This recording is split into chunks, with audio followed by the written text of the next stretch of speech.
நேர்களுக்கு வணக்கம். நம்ம பொதுவாக இந்த மாதிரியான விஷயங்களை பேசுவதில்லை. ஆனால் அது வந்து மக்கள்கிட்ட அதிக அளவில் பேசுபொருளாக இருக்குது, அதிக நேரம் விவாதமாக இருக்குது, சோஷியல் மீடியாவில் அதிக நேரம் இதிலேயே ஸ்பெண்ட் பண்ணுறாங்க. அப்படிங்கும்போது அவங்களுடைய நேரத்தை வீணடிக்கும் போது, விரயமாக்கும் போது நம்ம இது தொடர்பாக பேசுவதில் ஒன்றும் தவறில்லைன்னு நினைக்கிறேன்.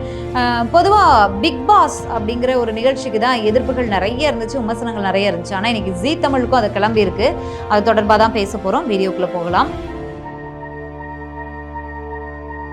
ஜீ தமிழ்ல நடக்கக்கூடிய சிங்கிள் பசங்க அப்படிங்கிற ஒரு ஷோ வந்து நடக்குது. அது வந்து இந்த டான்ஸ் ஷோ மாதிரி நடத்துகிறாங்க. அப்புறம் அந்த ரீக்ரியேஷன் பண்ணுறாங்க. அதாவது வேறு வேறு பாட்டுகளுக்கு வந்து அவங்க ஜோடிகளை வச்சு ஆட விடுறது, ஆக்டிங் பண்ண விடுறது, இந்த மாதிரி பண்ணுறாங்க.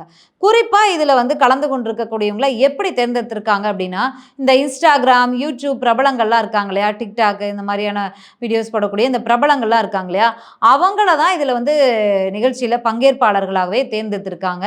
அதில் வந்து எனக்கு எல்லாருடைய பெயரும் தெரியாது. நான் அவ்வளோ பெரிய ஃபாலோப்லாம் பண்ணலை. ஒரு சில பேர் மட்டும் தெரியும். அந்த கூமாப்பட்டி தங்கப்பாண்டி அவர்கள், அவருடைய பேர் என்னன்னு நான் கூகுள் பண்ணி தான் தெரிஞ்சுக்கிட்டேன். சாந்தினி அவங்களுடைய பேர். அது போக இந்த ராவணா ராம் அப்படின்னு சொல்லி ஒரு தம்பி, அந்த தம்பியை வந்து நான் பேட்டி எடுத்திருக்கேன்.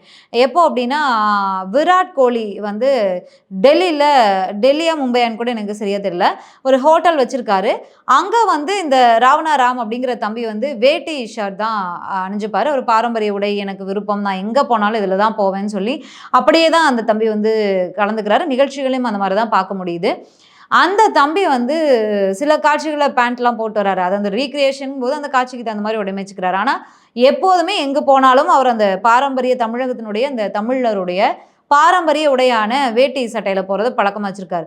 இந்த விராட் கோலி அவர்களுடைய அந்த உணவகத்துக்குள்ள நம்மளுடைய தமிழக பாரம்பரிய உடையான வேட்டி சட்டையில் போனப்போ அலோ பண்ணலை. அவரை வாசல்லே வந்து அவரை வந்து என்ட்ரியே கொடுக்காம அவரை வந்து வெளியே அனுப்பிட்டாங்க. ஸோ அந்த நேரத்தில் வந்து இவர் வந்து சோஷியல் மீடியாவில் வீடியோவை பதிவிட்டிருந்தார். அப்போது வந்து நம்ம அவரை வந்து பேட்டி எடுத்திருந்தோம் வேற ஒரு சேனலில். அப்படி எனக்கு அந்த தம்பி பழக்கம். அந்த தம்பி வந்து இதில் வந்து கலந்துருக்காங்க. அந்த தம்பியோட பேரெல்லாம் என்னன்னு தெரியல. அப்புறம் விக்னேஷ்னு சொல்லி ஒரு யூடியூபர் கலந்துருக்காரு. அது போக அந்த பிளாக்கி ஸ்டார் அப்படின்னு சொல்லிட்டு ஒரு யூடியூபர், அவர் பேர் கூட எனக்கு தெரியல, சுரேஷ்ன்னு நினைக்கிறேன். அவ்வளோதான் எனக்கு தெரியும். மற்றவங்களாம் நிறைய பேர் இந்த யூடியூப் பிரபலங்கள் இருக்காங்க. அதில் இவங்கெல்லாம் வந்து ஆளுக்கு ஒரு பேரை கொடுத்து ஆட விடுறது, ரீக்ரியேஷன் பண்ண விடுறது, இதுதான் இந்த ஷோவுடைய நோக்கம். இந்த ஷோவில் ரீக்ரியேஷன் பண்ணுறாங்கிற பேரில் ரொம்ப எல்லை மீறி போகிறாங்க. அதாவது குழந்தைகள்லேருந்து பெரியவங்க வரைக்கும் பார்க்கக்கூடிய ஒரு ஷோ. இன்னொரு விஷயம் என்னென்னா, யூடியூபர்ஸ் பிரபலங்கள், இந்த இன்ஸ்டாகிராம் பிரபலங்கள்லாம் வந்து இன்றைக்கி நிறைய கிட்ஸும் வந்து அவங்களுடைய ஃபாலோவர்ஸாக இருக்காங்க. அப்படி இருக்கும்போது இந்த ஷோவை எவ்வளோ பேர் பார்க்குறாங்க. இன்னொன்று, இந்த டிஜிட்டல் பிளாட்ஃபார்மில் இருக்கிறவங்களுக்கு தெரியும், ஒரு ஷோ போகுது அப்படின்னா அதனுடைய ஆடியன்ஸ் யார் அப்படின்னு அனலிட்டிக்ஸில் போய் பார்த்தா தெரியும். எந்த ஏஜ் கிரைட்டீரியாலேருந்து இருக்காங்க, எவ்வளோ பர்சன்டேஜ் இருக்காங்க, எந்த நாட்டை சேர்ந்தவங்க இவ்வளோ பர்சன்டேஜ் பார்க்குறாங்க அப்படிங்கிறத நம்ம எல்லாமே முழுக்க லிஸ்ட் எடுத்து பார்த்தலாம். அப்படிங்கும்போது எவ்வளோ பேர் பார்க்குறாங்கன்றதெல்லாம் உங்களுக்கு தெரியும், எத்தனை கிட்ஸ் பார்க்குறாங்கன்றதும் உங்களுக்கு தெரியும். அப்படி இருக்கும்போது தொடர்ச்சியாக இதே மாதிரி காட்சிகளை எடுப்பதும், அதை ரீக்ரியேட் பண்ணி எடுப்பதும், அதை வந்து திரும்ப திரும்ப ப்ரமோவாக போட்டு மக்களை பார்க்க தூண்டுவதும், இதெல்லாம் வந்து சமூக சீர்கேடு கிடையாதா? ஒரு காலத்தில் பிக் பாஸுக்கு எதிராக வந்து பலர் வந்து பேசிகிட்டு இருந்தாங்க, விமர்சனங்களை பதிவு பண்ணிட்டு இருந்தாங்க. பிக் பாஸ்க்கே தடை போடணும்லாம் பேசியிருந்தாங்க. குறிப்பாக அந்த தமிழக வாழ்வுரிமை கட்சி தலைவர் வேல்முருகன் அவர் வந்து பிக் பாஸ் வீட்டை போய் உடச்சிருவேன்ற அளவுக்குலாம் பேசிட்டு இருந்தார். சமுதாய சீர்கேடு இது அப்படின்லாம் சொல்லி பேசிட்டு இருந்தார். அவங்கெல்லாம் தமிழக வாழ்வுரிமை கட்சியினர் வந்து தயவு செஞ்சு இந்த சிங்கிள் பசங்க ஷோவை பாருங்கள், அதில் நடக்கக்கூடிய சமூக சீர்கேடையும் பாருங்கள். இதுக்கும் வந்து நீங்கள் உங்கள் கட்சி சார்பாக வந்து போராடணும், அதுக்கு தடை கேட்கணும் அப்படிங்கிறத நம்ம இந்த வீடியோ மூலிமா கோரிக்கையாக கூட வச்சலாம். அந்த அளவுக்கு வந்து அட்டூழியம் பண்ணுறாங்க. ரொம்ப எல்லை மீறி பார்க்கவே சகிக்கின்ற, பார்க்க முடியாத அளவுக்கு போகிறாங்க. இதெல்லாம் வந்து நம்ம ஏன் போய் பார்க்குறோம் அப்படின்னு கூட நீங்கள் கேட்கலாம். நம்ம போய் டிவி போட்டு பார்க்குறதுக்கு நமக்கு நேரமும் இல்லை, இந்த மாதிரி ஷோவை செலக்ட் பண்ணி பார்க்குறதுக்கு நமக்கு டைமும் இல்லை. ஆனால் யூடியூப்பை திறந்தாவே இந்த ப்ரமோலாம் போடுறாங்க இல்லையா, இந்த ப்ரமோ எல்லாம் நம்ம ஆட்டோமேட்டிக்காக நம்ம போய் தேடி பார்க்க வேண்டிய அவசியம் இல்லை. ஆட்டோமேட்டிக்காக எல்லாருக்கும் வர மாதிரி தான் அவங்க வந்து விளம்பர காசு கொடுத்து எல்லாம் செட் பண்ணியிருப்பாங்க இல்லையா. ஏன் இதை பார்க்கணும்? ப்ளஸ் குழந்தைங்க ஏன் இதை பார்க்கணும்? இப்போ வந்து குழந்தைங்களுக்குலாம் டிவி வச்சாங்கன்னா வச்சு பார்த்துக்கிட்டே இருப்பாங்க லைனாக, அடுத்தடுத்த ஷோ அப்படிங்கும்போது சாட்டர்டே சண்டே இந்த மாதிரி வீக்கெண்ட்லாம் வந்து அதிகமாக பார்ப்பாங்க.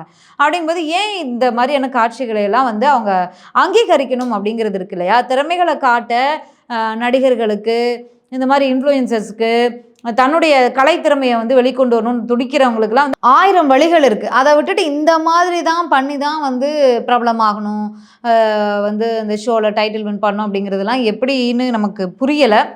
கூமாப்பட்டி அவர்களுடைய அந்த கை ஃப்ராக்சர் ஸ்ரீவில்லிபுத்தூர் நோக்கி அவர் வந்து ஊருக்கு போயிட்டு இருக்கும்போது, பஸ்ஸில் போயிட்டு இருக்கும்போது நடந்த ஒரு சம்பவத்தை பற்றி நேற்றுக்கு வீடியோ போட்டிருந்தோம். அது எத்தனை பேர் பார்த்தீங்கன்னு தெரியல. அந்த பேட்டியிலே நான் சொல்லியிருந்தேன், சிங்கிள் பசங்க ஒரு ஷோ ரொம்ப எல்லை மீறி போயிட்டுருக்கு அப்படின்னு.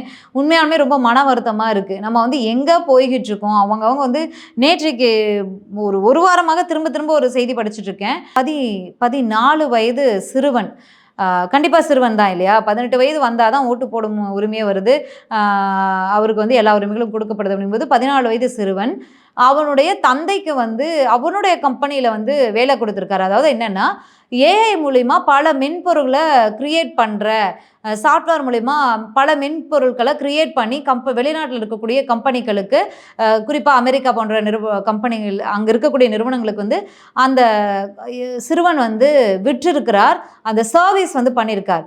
அப்படி அவங்க அங்கீகரிக்கிறது மூலமாக ஒரு புதிய கம்பெனியே தொடங்கி சாஃப்ட்வேர் கம்பெனியை அவர் வந்து நிறுவியிருக்கார். அந்த 14 வயது சிறுவன் வந்து தன்னுடைய தந்தைக்கு அந்த கம்பெனியில் வேலை கொடுத்துருக்கார். அப்படிங்கும்போது உலகம் எங்கே போயிட்டுருக்கு, இது ஒன்று படித்தேன். இன்னொன்று வந்து 12 வயசுலேயே வந்து சாஃப்ட்வேரை வந்து அது என்ன கோடிங் மூலயமா புதிய புதிய சாஃப்ட்வேரை க்ரியேட் பண்ணி சேல் பண்ணக்கூடிய ஒரு சிறுமி, பல கோடிகளை சொத்து சேர்த்துருக்காங்க, பல கோடிக்கு அதிபதி அப்படின்லாம் பார்த்தேன். பணம் ஒரு பக்கம், அத்லெட்டிக்ஸில் அந்த மாதிரியான எத்தனையோ சாதனைகளை எந்தெந்த வயசுன்னு கூட இல்லை பண்ணுறாங்க. கடந்த வாரம் ஒரு நியூஸில் பார்க்கும்போது ஒரு செய்தி படிக்கிறேன், 62 வயதுன்னு நினைக்கிறேன். அவரு போய் இன்னைக்கு காலேஜில் உட்காந்து படிச்சுக்கிட்டு இருக்காரு. படிப்பின் மீது இருக்கக்கூடிய ஒரு ஆர்வம். சாதனை படைக்கிறதுக்கு எத்தனையோ வழிகள் இருக்குது. ஆனால் ஏன் இப்படி தான் போய் தேர்ந்தெடுக்கணுமா, இந்த குட்டையில் தான் போய் விழுகணுன்ற மாதிரி இப்படி வந்து வல்கர் கண்டென்ட் பண்ணுவது, எல்லாரும் பார்க்கக்கூடிய டிவிங்கிறது எல்லாரும் பார்க்கக்கூடிய ஒரு ஸ்பேஸ். யூடியூப்னா கூட செலக்டிவாக பார்க்கலாம், அதை மீறி வந்துக்கிட்டே இருக்கும். நம்ம ஒரு வீடியோ பார்க்கும்போதே பல ஆட்ஸ் வரும் அப்படிங்கிற மாதிரிலாம் இருக்குது. ஆனால் டிவிங்கிறது எல்லாரும் பார்க்கக்கூடிய ஒரு பிளாட்ஃபார்ம். அதுக்கு ஒரு எல்லையே இல்லையா அப்படிங்கிறது தான் நம்மளுடைய ஆதங்கம். கூமாப்பட்டி கை உடைஞ்சது. இன்னொன்று என்னென்னா, கூமாப்பட்டி வந்து விருதுநகர் மாவட்டத்தில் இருக்கக்கூடிய ஒரு அழகிய கிராமம். அந்த இளைஞர் தங்கபாண்டிக்கு வந்து நம்ம பாராட்டுகள் ஆல்ரெடி நம்ம வேறு சேனலில் பேசும்போது நான் வீடியோவில் வந்து பதிவிட்டிருந்தேன். ஒரு கிராமத்தில் இருக்கக்கூடிய இளைஞர் வந்து தன்னுடைய கிராமத்தை வளர்ச்சி பாதை கொண்டு போகணும், அங்கே இருக்கக்கூடியவங்களுக்கு வேலைவாய்ப்பு வரணும், இதை ஒரு சுற்றுலா தலமாக்குங்க அப்படின்னு சொல்லி அவர் வந்து இன்ஸ்டாகிராமில் நல்ல முறையில் பயன்படுத்தி வந்தவர் தான் அந்த கூமாப்பட்டி தங்கபாண்டி. ஆனால் இந்த நிகழ்ச்சி வந்து அவரை தவறான வழி நடத்துது. அவருக்கு வந்து சாந்தினின்னு பேரை கொடுத்து அவரை வந்து ஒரு முறை அவர் வந்து எல்லாம் மீறி அவர் வந்து இந்த நடிகர்களை எல்லாம் பார்த்துருக்க மாட்டார் இல்லையா. ஒரு ஊருக்குள்ளே ஒரு அடர்ந்த இடத்துல இருக்கக்கூடிய ஒரு கிராமத்தில் வாழ்ந்த ஒரு இளைஞர். அவருக்கு வந்து இந்த நடிகர்கள், சீரியல் ஆர்டிஸ்ட் அவங்களெல்லாம் பார்க்கும்போது ஒரு பிரமிப்பாக இருக்கும் இல்லையா. அந்த பிரமிப்புலேருந்து இன்னும் வெளியில் வரல அவர். அப்படி தான் அந்த பேரையும் பார்க்குறாரு, சாந்தினி அப்படிங்கிறவங்களையும். அதை வந்து டிவிக்காரவங்க என்ன பண்ணியிருக்காங்கன்னா, உசுப்பேத்தி அதிகரித்து விட்டு அதையே கண்டென்ட் ஆக்கி டிவி வந்து டிஆர்பி ஏற்றி சம்பாதிக்கிறாங்க இல்லையா. நம்ம வந்து டிஆர்பியை பற்றி பேசின பலரை வந்து நம்ம திட்டிருக்கோம். டிவியில் வந்து இவ்வளோ பேர் வேலை செய்கிறாங்க, அவங்களுக்குலாம் சம்பளம் கொடுக்கணும், டிஆர்பின்னு பேசாதீங்கன்னு. ஆனால் இந்த மாதிரியான தவறான விஷயத்தை வந்து என்கரேஜ் பண்ணி அதையே வந்து திரும்ப திரும்ப ப்ரமோவில் போட்டு அதுக்கே நீங்கள் ஆடியன்ஸை கூப்பிடணும், அதை வச்சே கூப்பிடணுங்கும் போது அப்புறம் நம்ம என்னத்தை பேசுறது அங்கன்ட்டு இருக்கு இல்லையா.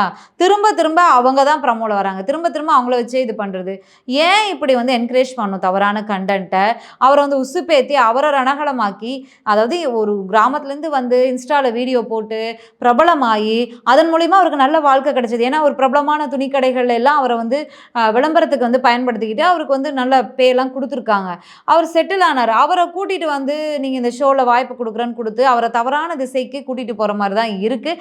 அவருமே எல்லை மீறி போகிற மாதிரி தான் இருக்குது. அவரை வந்து சமூக வலைதளங்கள்லாம் வந்து யங்ஸ்டர்ஸ் வந்து குறிப்பாக மென்ஸ் வந்து ரொம்ப ட்ரோல் பண்ணிட்டு இருந்தாங்க. வாழ்றாண்டா கூமாப்பட்டி பாடுறா, இப்படி பண்ணுறான் அப்படி பண்ணுறான்னு அப்படின்ட்டு. இந்த கை உடஞ்சோன்னா பலர் வந்து கமெண்ட் பண்ணுறாங்க, ஏன் சாவை சும்மா விடுமா அப்படின்னு சொல்லி. ஆக்சுவலி இது தவறான மனநிலை.